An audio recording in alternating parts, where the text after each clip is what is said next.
We have two U.S. senators, Amy Klobuchar and Al Franken. How do they stand on these issues? Both have been very supportive of Obamacare and the creation of the health insurance exchanges that occurred within Obamacare. I have not heard their positions on scrap the cap or the chain CPI. I would suspect they would have some concerns about that, rather than looking at other types of reforms, such as lifting the cap on earnings. But I haven't heard them speak on those issues yet. Okay, so that's something we have to watch for. And if we're at a town hall meeting, you know, something to ask That's them. a good question Or, to ask them. or to write a letter. In the U.S. House of Representatives, we have 8 members of Congress.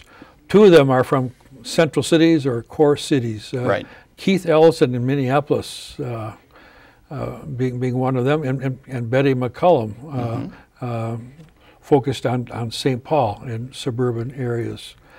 How do they stand? They were both strong supporters of the Affordable Care Act. Okay. Right.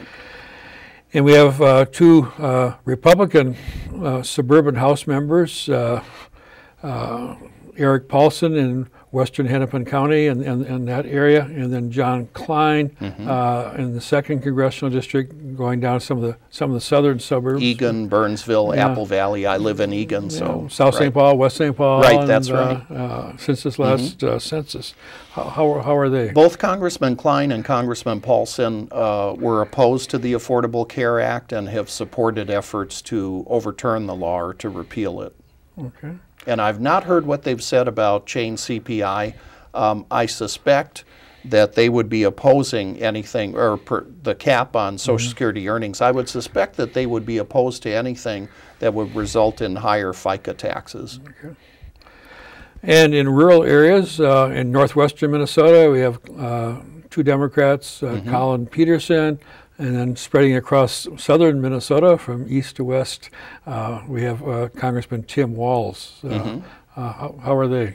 And they both were supportive of the Affordable Care Act. Congressman Peterson has expressed concerns on a number of occasions on different provisions in the Affordable Care Act. I think one thing you can say about all of the Minnesota delegation, I believe they're all concerned with some of the problems they're encountering with the federal online website. But again, these are technical issues that I think are being worked on, and I think they will get straightened out. Okay. It may take a little while. And up in the Iron Range and associated areas, Rick Nolan, right. first termer. And Congressman Nolan ran on and was elected on his supporting the Affordable Care Act.